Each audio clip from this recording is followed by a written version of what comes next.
हम फिर आ गए तेनालीराम की कहानियों का पार्ट 9 लेके। तो आइए पहले तेनालीराम का परिचय देखते हैं और फिर कहानियां। आज हम देखेंगे तेनालीराम की कहानी जो बच्चों को बहुत पसंद आती है। तेनालीराम को उनकी प्रॉब्लम सॉल्विंग स्किल्स के लिए जाना जाता है। बच्चों को सबसे पहले उनके बारे में बता देना चाहिए। चलिए सबसे पहले जानते हैं तेनालीराम कौन थे और किस कारण से वो प्रसिद्ध हैं। तेनाली रामकृष्ण दक्षिण भारत के एक महान कवि, विद्वान, विचारक और विजयनगर के राजा कृष्णदेवराय के दरबार में विशेष सलाहकार थे। वो राजा को न केवल राज्य चलाने के लिए बेहतरीन सलाह देते थे, बल्कि अपनी चतुरता के कारण राज्य की किसी भी समस्या का समाधान करने की योग्यता रखते थे। उनकी तेज बुद्धि के कई किस्से और कहानियां हमारे देश में प्रसिद्ध हैं। तेनालीराम की कहानियां बहुत ही लोकप्रिय हैं, कहानियां जो उनकी चतुराई, बुद्धिमत्ता और हाजिर जवाबी को दर्शाती है। आज हम तेनालीराम की 4 अनोखी कहानियां देखेंगे। पहली कहानी फूलदान का न्याय। कई साल पहले की बात है। विजयनगर नाम का एक राज्य था जहां के राजा कृष्णदेव राय थे। कृष्णदेव राय हर साल विजयनगर का वार्षिक उत्सव बहुत ही धूमधाम से मनाते थे। पड़ोसी राज्यों से अच्छी मित्रता होने के कारण वहां के राजा भी इस उत्सव में शामिल होते थे और राजा कृष्णदेव राय को उपहार व भेंट देते या भेजवाते थे। हर साल की तरह इस बार भी विजयनगर वार्षिक उत्सव मनाया गया और इस अवसर पर राजा कृष्णदेव राय को 4 बेशकीमती फूलदान उपहार में मिले। फूलदानों को देखते ही राजा का मन उन पर आ गया, और ऐसा होता भी क्यों ना। उन सभी फूलदानों की शोभा देखते ही बनती थी। उन्हें देखकर ऐसा लगता था मानो प्रकृति के सभी रंगों को मिलाकर उन्हें रंगा गया हो व गहन नक्काशी से तराशा गया हो। जब बात इन फूलदानों की देखरेख की आई तो महल के सबसे काबिल सेवक रमैया को इसका कार्यभार सौंपा गया। रमैया भी खूब ध्यान से उनका ख्याल रखने लगा। वह उन पर कभी धूल न लगने देता, बड़े सलीके से फूलों को सजाता व फूलों से बढ़कर फूलदानों की देखरेख करता। ऐसे ही एक दिन जब वह फूलदान साफ कर रहा था तो अचानक एक फूलदान उसके हाथों से फिसलकर जमीन पर जा गिरा और चूर चूर हो गया। यह देखकर वह डरकर वहीं जम गया। इस बात की खबर जब राजा कृष्णदेव राय तक पहुंची तो वह गुस्से से आग बबूला हो गए। उन्होंने आवेश में आकर सेवक रमैया को फांसी की सजा सुना दी। बेचारा रमैया फांसी की सजा सुनकर रोने व कांपने लगा। उसी सभा में राजा के प्रिय अष्टदिग्गजों में से एक तेनालीराम भी बैठे थे और यह सब देख रहे थे। उन्होंने राजा को इस विषय में कुछ समझाना चाहा और अपनी राय देनी चाहिए। उस समय राजा का गुस्सा 7वें आसमान पर था और वे किसी की भी बात सुनने को राजी नहीं थे।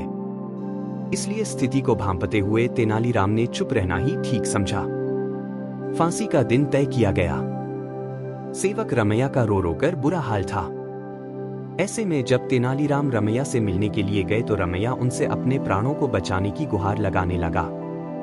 तेनालीराम ने रमैया के कानों में धीरे से कुछ कहा, जिसे सुनकर उसके चेहरे के भाव कुछ शांत हुए और उसने अपने आंसू पोंछे। आखिरकार फांसी का दिन भी आ ही गया। रमैया निश्चिंत, शांत खड़ा था। फांसी देने से पहले रमैया से उसकी आखिरी इच्छा पूछी गई।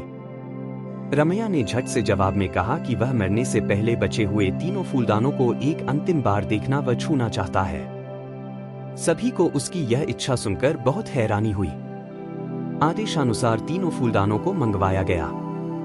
रमैया ने पहले सभी फूलदानों को निहारा, उन्हें धीरे से उठाया और एक एक करके सभी फूलदानों को जमीन पर पटक दिया, जिससे वे टूटकर बिखर गए। राजा यह देखकर गुस्से से लाल हो गए और उन्होंने रमैया से पूछा, मूर्ख, तेरी इतनी हिम्मत, बोल तूने ऐसा दुस्साहस क्यों किया। रमैया ने थोड़ा मुस्कुराकर जवाब दिया, मेरे भूल के कारण आपका एक बेशकीमती फूलदान टूट गया, जिसकी वजह से मुझे मृत्युदंड मिल रहा है। अगर भविष्य में किसी सेवक द्वारा ये तीनों फूलदान गलती से टूट जाते हैं तो मैं नहीं चाहता कि उन्हें भी मेरी तरह मृत्युदंड मिले और ये दिन देखना पड़े। इसलिए मैंने स्वयं ही बाकी बचे हुए फलदानों को तोड़ दिया। यह सुनकर राजा का गुस्सा शांत हुआ। उन्हें समझ में आ गया कि किसी व्यक्ति की जिंदगी एक निर्जीव फूलदान से बढ़कर नहीं हो सकती है, तथा वह गुस्से में आकर एक तुच्छ वस्तु के लिए किसी भी व्यक्ति के प्राण नहीं ले सकते।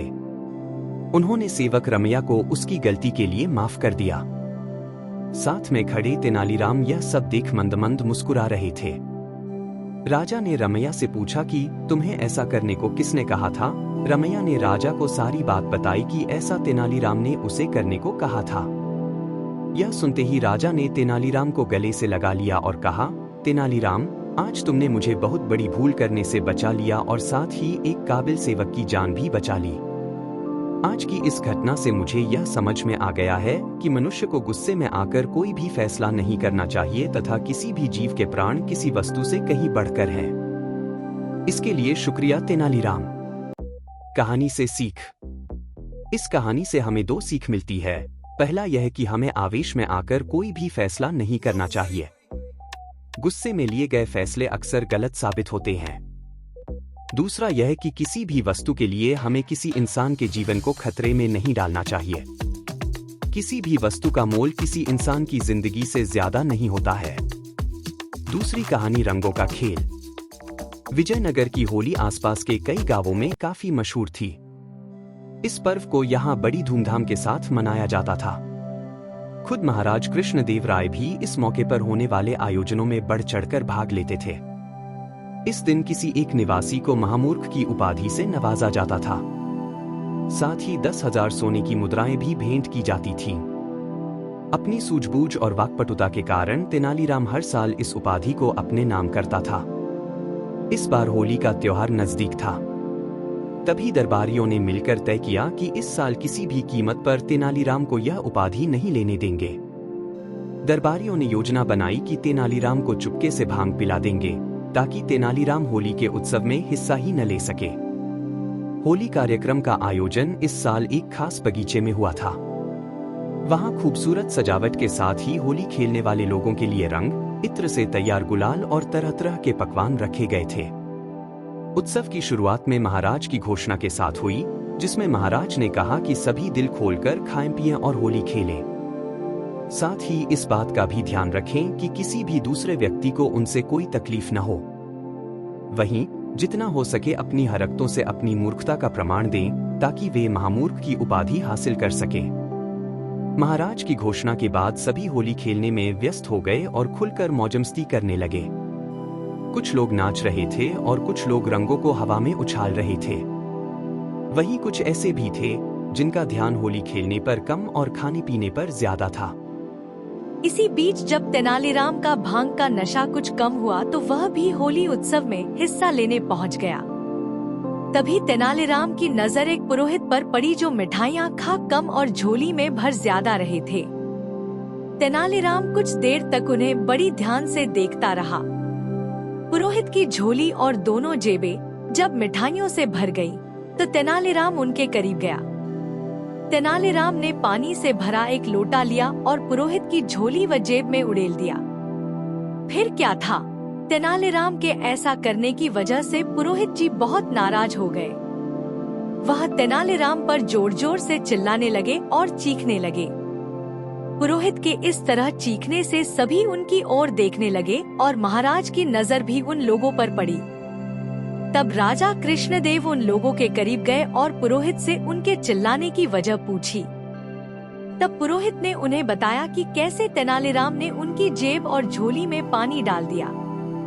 इस पर महाराज तेनालीराम से बहुत नाराज हुए और तेनालीराम से ऐसा करने की वजह पूछी। तब तेनालीराम मुस्कुराते हुए बोला, महाराज, पुरोहित जी जेबों और झोले ने बहुत मिठाइयाँ खा ली थी। मुझे लगा कहीं उन्हें बदहजमी न हो जाए, बस इसी वजह से मैंने पुरोहित जी की जेबों और झोले को थोड़ा पानी पिलाया था। तेनालीराम की बात सुनकर महाराज जोर जोर से हंसने लगे और कुछ देर बाद बोले, तुम सबसे बड़े महामूर्ख हो, भला झोला और जेब भी कहीं मिठाइयाँ खाते हैं क्या? महाराज की बात सुनकर तेनालीराम को भी हंसी आ गई और उसने पुरोहित की जेबों व झोले को पलट दिया। ऐसा करते ही सारी बर्फी और मिठाइयाँ घास पर गिर गई। पुरोहित जी भी अपने किए पर बहुत शर्मिंदा हुए। देखते ही देखते वहाँ मौजूद सभी लोग जोर जोर से हंसने लगे। तभी तेनालीराम ने महाराज से पूछा कि क्या आपने मुझे महामूर्ख कहकर पुकारा? वहीं तेनालीराम ने वहाँ मौजूद अन्य दरबारियों से भी यही पूछा, क्या आप सबको भी मैं महामूर्ख लगता हूँ? तब सभी ने एक स्वर में कहा, तुमने जो अभी हरकत की है वह महामूर्ख वाली ही है। बस फिर क्या था, हर साल के जैसे ही इस साल भी होली के मौके पर दी जाने वाली महामूर्ख की उपाधि चालाक और चतुर तेनालीराम को ही मिली। साथ ही उसे 10,000 स्वर्ण मुद्राएं भी दी गई। कहानी से सीख। होली उत्सव और महामूर्ख की उपाधि कहानी से हमें यह सीख मिलती है कि विपरीत परिस्थिति में भी यदि व्यक्ति बुद्धि और समझदारी से काम ले तो जीत जरूर मिलती है। तीसरी कहानी, राजगुरु की साजिश। राजा कृष्णदेव राय के दरबार में तेनालीराम की बुद्धि और चतुराई के किस्से काफी मशहूर थे। यही वजह थी कि राजगुरु के साथ साथ राज्य के कई ब्राह्मण तेनालीराम को पसंद नहीं करते थे। वह समझते थे कि निम्न श्रेणी का ब्राह्मण होते हुए भी वह अपने ज्ञान से उन्हें नीचा दिखाता रहता है। इसी कारण सभी ब्राह्मणों ने मिलकर तेनालीराम से बदला लेने की सोची और राजगुरु के पास पहुंच गए। सभी ब्राह्मण जानते थे कि उनकी तरह राजगुरु भी तेनालीराम को पसंद नहीं करते, इसलिए राजगुरु उनके इस काम में मदद जरूर करेंगे। सभी ब्राह्मणों ने राजगुरु को अपने मन की बात बताई और मिलकर तेनालीराम से बदला लेने की एक योजना बनाई। उन्होंने सोचा क्यों न तेनालीराम को शिष्य बनाने का बहाना किया जाए। शिष्य बनाने के नियमानुसार शिष्य बनने वाले व्यक्ति के शरीर को दागा जाता है। इस तरह उनका बदला भी पूरा हो जाएगा और बाद में वह सभी उसे निम्न श्रेणी का ब्राह्मण बताकर शिष्य बनाने से इनकार कर देंगे। इससे वो सभी तेनालीराम को नीचा भी दिखा पाएंगे।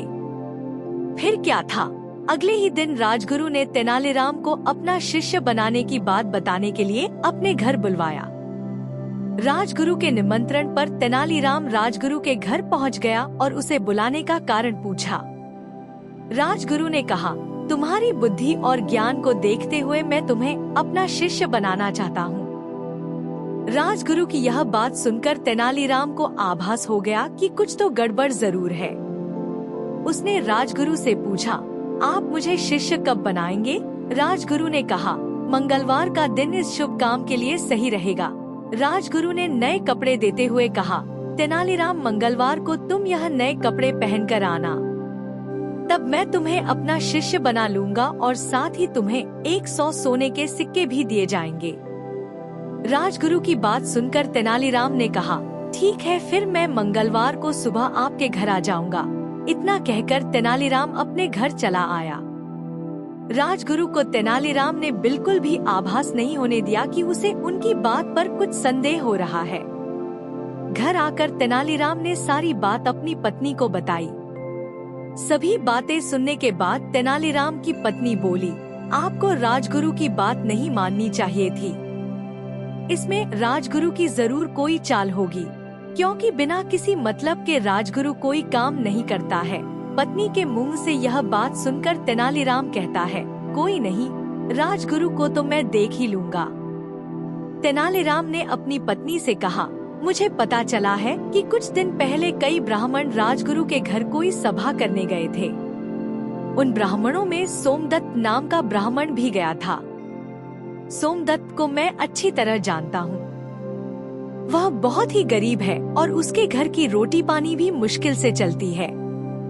ऐसे में अगर मैं उसे कुछ सोने के सिक्के दूंगा तो संभव है कि वह मुझे उस सभा में हुई सभी बातें बता देगा और मैं जान पाऊंगा कि आखिर राजगुरु के दिमाग में क्या चल रहा है। इतना कहते हुए तेनालीराम उठकर सोमदत्त के घर चला जाता है।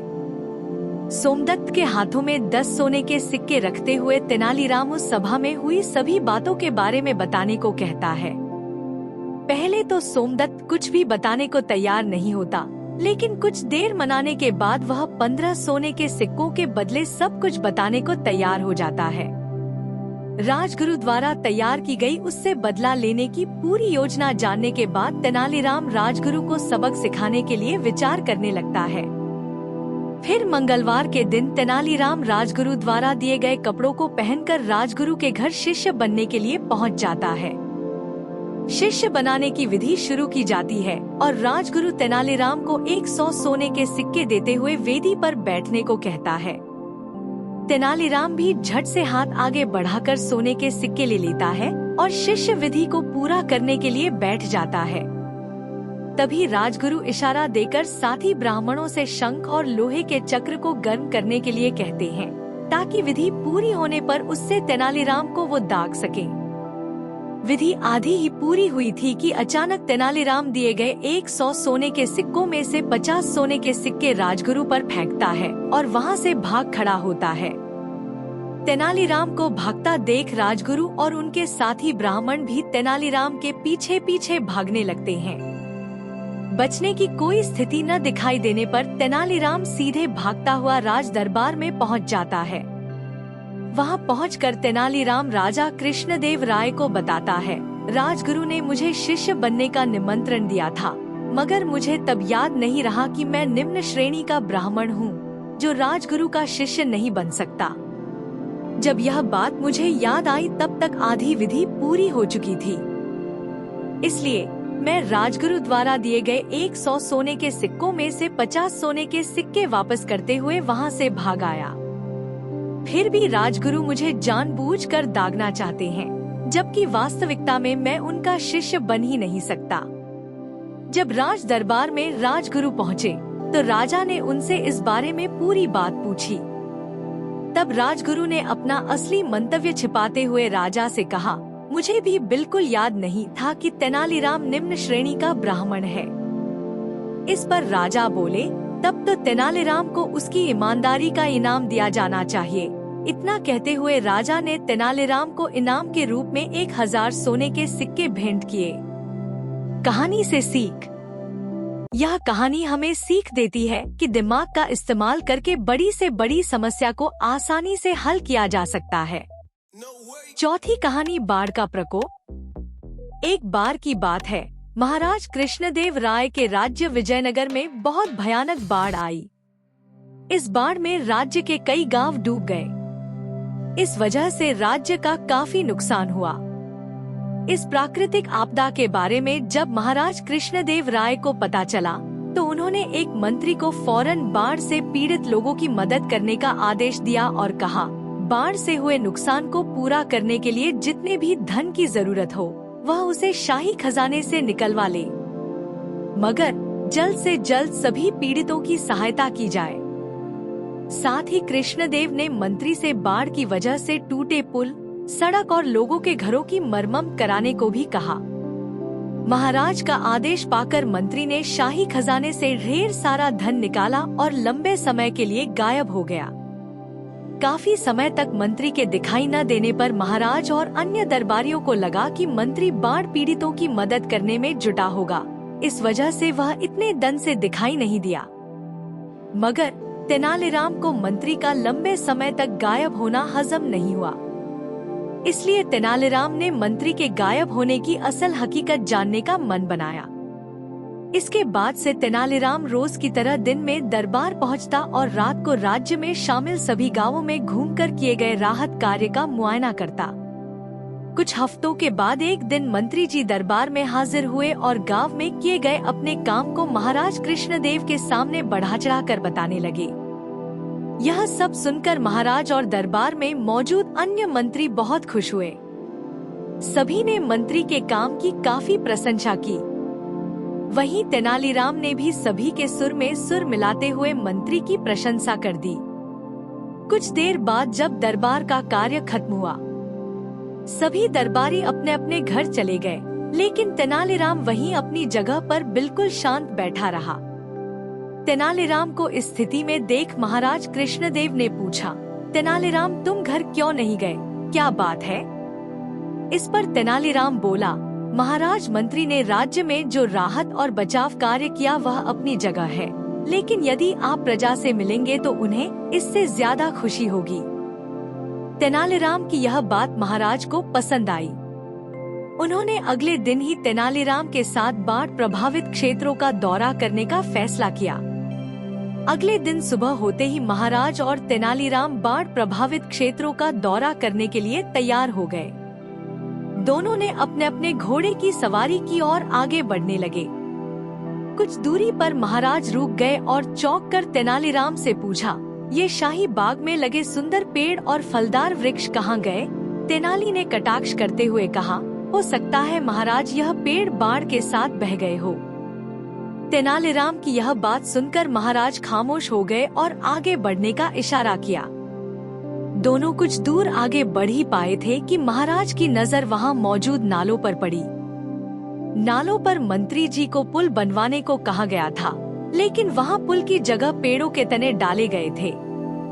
महाराज समझ गए कि मंत्री ने शाही बागों के वृक्षों के तनों को नालों पर डलवा दिया है।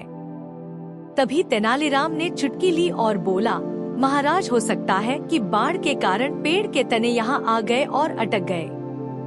मंत्री जी जिस पुल के निर्माण की बात कर रहे थे वह आगे होगा। इस पर भी महाराज कुछ नहीं बोले और आगे बढ़कर एक गांव में पहुँचे। गांव में चारों ओर बाढ़ का पानी भरा हुआ था। वहां मौजूद लोग बाढ़ के कारण बेहाल थे।